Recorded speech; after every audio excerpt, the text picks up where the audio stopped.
aqui, Café com Política. Não estranhe, hoje um pouquinho mais cedo, Bruno Silva está aqui conosco ao vivo. Muito bom dia para você, Bruno. Muito bom dia, Felipe Pereira, bom dia, Thalita, bom dia a todos os queridos ouvintes, né? Antecipando hoje um pouquinho, né, aqui, porque a gente tem depois no finalzinho aqui do CBN Campinas as dicas do Natella, tem as dicas com a Ellen Saconi, então vamos fazer uma sexta-feira um pouquinho diferente hoje.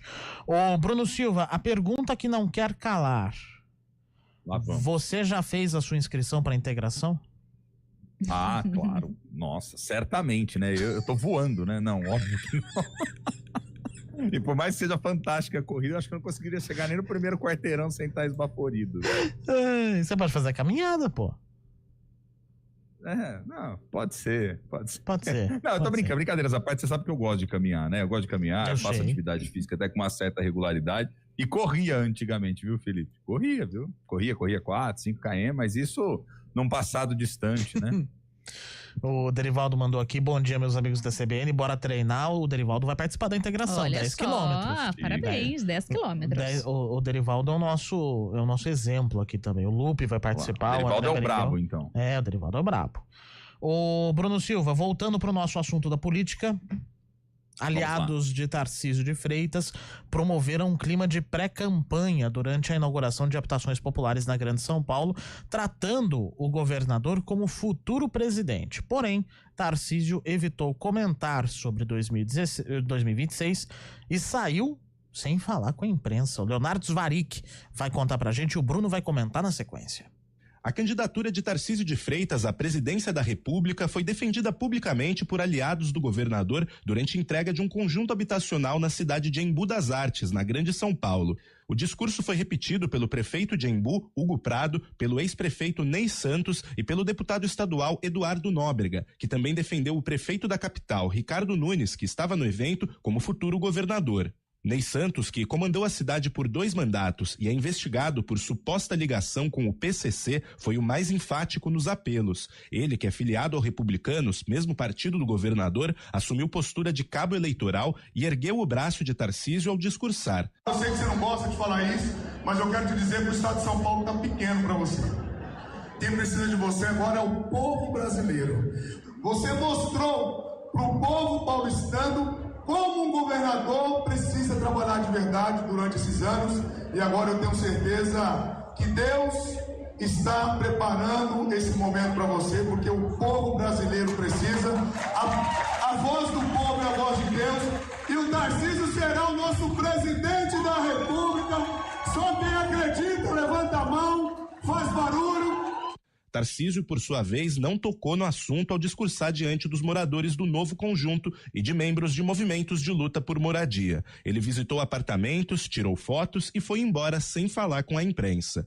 Com Jair Bolsonaro inelegível até 2030, Tarcísio de Freitas está entre os mais cotados pela direita para concorrer à presidência, ainda que publicamente ele afirme que vai tentar a reeleição em São Paulo. Segundo pesquisa Genial Quest, divulgada nesta quinta, ele é o único político da oposição que empata tecnicamente com o presidente Lula em um cenário de segundo turno na eleição de 2026. Ainda assim, no limite da margem de erro, com 4 pontos de vantagem para o petista.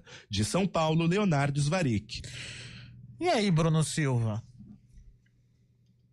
Como diria aquela música do Barão Vermelho, cuidado, cuidado, né? Porque é o seguinte, tem que tomar cuidado. Eu digo em que sentido, né? Brincadeiras à parte. Eu acho que é o seguinte, ô Felipe, Thalita, queridos ouvintes, né? Obviamente, se você olha por um lado, você fala, poxa, mas tá cedo ainda para as eleições de 2026, né? Muita água ainda pode rolar por debaixo dessa ponte até quando vai começar a movimentação do clima de campanha, as convenções partidárias no próximo ano, que vai dar mais ou menos o meio do ano que vem, né? Então, bem dizer, tem um ano aí antes das movimentações mais intensas. Só que, ao mesmo tempo, a campanha já está na rua faz um certo tempo, né, Felipe? Então, acho que tem 2 elementos importantes que a gente precisa observar. Obviamente, Tarcísio é um nome que setores da classe política, segmentos do Centrão, muitos vêm endossando, tem, pelo menos até aqui, a bênção de uma figura que é um articulador político nato do ponto de vista da classe política, que é Gilberto Kassab, né, um dos seus secretários, né, homem forte ali do governo. Então, obviamente, ele tem esse consenso na classe política. Mas, como diz o bordão, é preciso combinar com os russos, né? Tem que tomar muito cuidado, porque quem pode, inclusive, estragar eventualmente esse sonho, desejo, ascensão, vamos dizer assim, que Tarcísio deseja ter, pode ser o próprio ex-presidente Jair Bolsonaro, né? Porque sem a benção dele, sem ele apoiar, estender a mão, não tem acordo, né, o Felipe? E, na verdade, vai gerar um desgaste substantivo. Eu acho que, assim, Bolsonaro agora, cada vez mais encurralado, ainda mais hoje, depois dessa operação da Polícia Federal, que as informações ainda vão chegando, né, que agora vai ter medidas mais restritivas, a tendência, pelo menos de agora em diante, é que a radicalização seja ainda mais intensa, né? Então, eu prevejo isso, prevejo uma radicalização mais intensa, ninguém vai falar mais agora, pelo menos no curto prazo, em 2026, o foco das redes bolsonaristas, do grupo ali que apoia o ex-presidente, vai ser sair em defesa dele e reiterar aquela narrativa de que ele está sendo perseguido politicamente pelo Supremo Tribunal Federal, pelas instituições como um todo. Então, acho que o momento vai ser sobre isso. E a depender de como transcorrer essa história toda, a gente pode ter um caminho ou outro para 2026. Então, o que eu estou querendo dizer com isso? Depende muito menos hoje do que a classe política está falando, do que os apoiadores que dão esses tapinhas nas costas e falam, o nosso futuro presidente, que isso faz parte da política, é o oba-oba, né? Vai depender menos disso e mais de como os eventos que vão se suceder a partir de agora, envolvendo essa trama toda, tendo Bolsonaro no centro, né, das investigações ali por parte do Supremo Tribunal Federal pela tentativa de golpe de Estado lá no fatídico 8 de janeiro de 2023, vai acabar apresentando para nós. Então dependerá muito mais disso do que qualquer tipo de apoio da classe política. E eu, cá entre nós, duvido Eudor que Bolsonaro estenderia a mão para Tarcísio, posso até estar equivocado, mas duvido Eudor que Bolsonaro estenderia a mão para Tarcísio diante de um contexto como esse. A probabilidade dele apoiar alguém da família dele é infinitamente maior. A Thalita tem mais informações, inclusive, sobre a operação da Polícia Federal, hein, Thalita?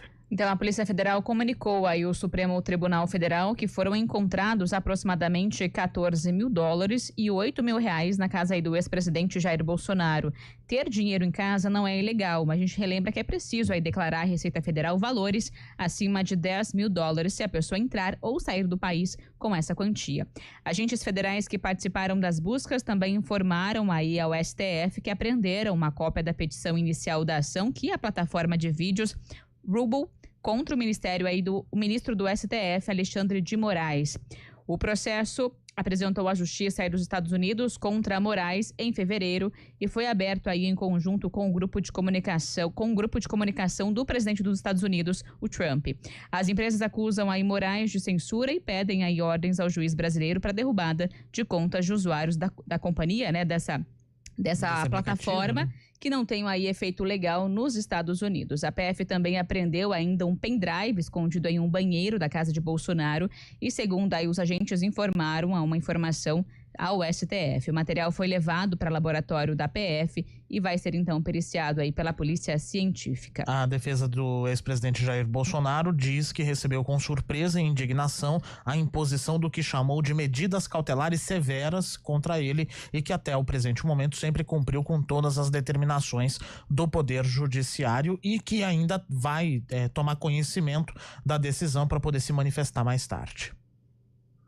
Gente, pendrive no banheiro. Então. Não. Esquisito, né? Então, não, pelo amor de Deus, né, gente? Isso aí é mais esquisito do que qualquer outra coisa. Você guarda pendrive no banheiro, Felipe Pereira? Geralmente tem escova de dente, né? Outros elementos, né? Não, estranho, gente. Vamos ser sinceros, estranho, né? Estranho. Vamos ver qual é o conteúdo que isso tem também. Depois, obviamente, essas informações vão vindo a público, né? O que eu acho dessa história toda, né, o Felipe Pereira? Eu acho que, na verdade, é um roteiro daquilo que basta analisar o contexto para a gente poder compreender o que está acontecendo. Mexe com as paixões políticas, mexe com aqueles que gostam, aqueles que não gostam. Tem todo um clima de torcida que é ruim para a política brasileira. Exato. Como um todo, obviamente, porque quem está saindo mais prejudicado dessa história toda somos nós, né?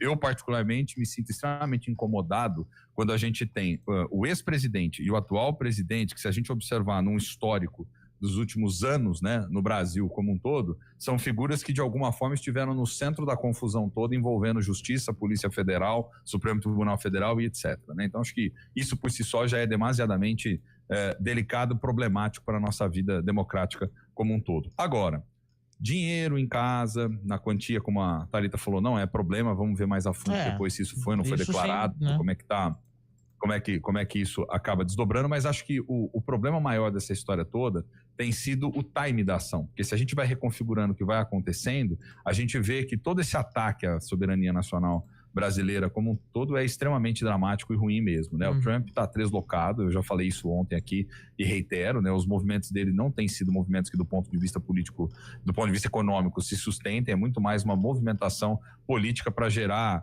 intimidação como um todo, né? Então isso é ruim demais, óbvio, vamos ver como que a polícia vai transcorrer com isso tudo, conforme as informações forem se tornando cada vez mais públicas, mas o drama já está dado faz um certo tempo, né? E eu lembro a vocês que isso é um processo que está em desenvolvimento, então as informações estão surgindo a partir do momento que elas são conhecidas, tanto aqui pela equipe da Rede CBN, como também da própria Polícia Federal, trazendo aí algumas informações. O colunista Lauro Jardim informou mais cedo, inclusive aqui no Jornal da CBN, que as medidas restritivas incluem a proibição do ex-presidente usar as redes sociais e se comunicar com o filho, Eduardo Bolsonaro, e também obrigando a usar tornozeleira e medidas de restrição aí, não sair de casa das 7 da noite até as 7 da manhã, medidas que são comuns, né, no caso de tornozeleira eletrônica. Bruno Silva, muito obrigado pelo café, um bom fim de semana para você e até segunda. Que agradeço, querido, um abraço para você, para Thalita, para os nossos queridos ouvintes, até segunda-feira, porque já vimos, né, a sexta-feira vai ser diferente hoje, né, notícia atrás de notícia. Hoje realmente é uma sexta-feira bastante movimentada, pelo menos nos lados de Brasília. São 10 horas da manhã.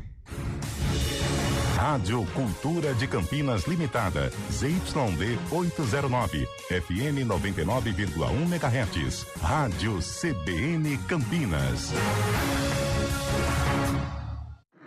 Agosto é o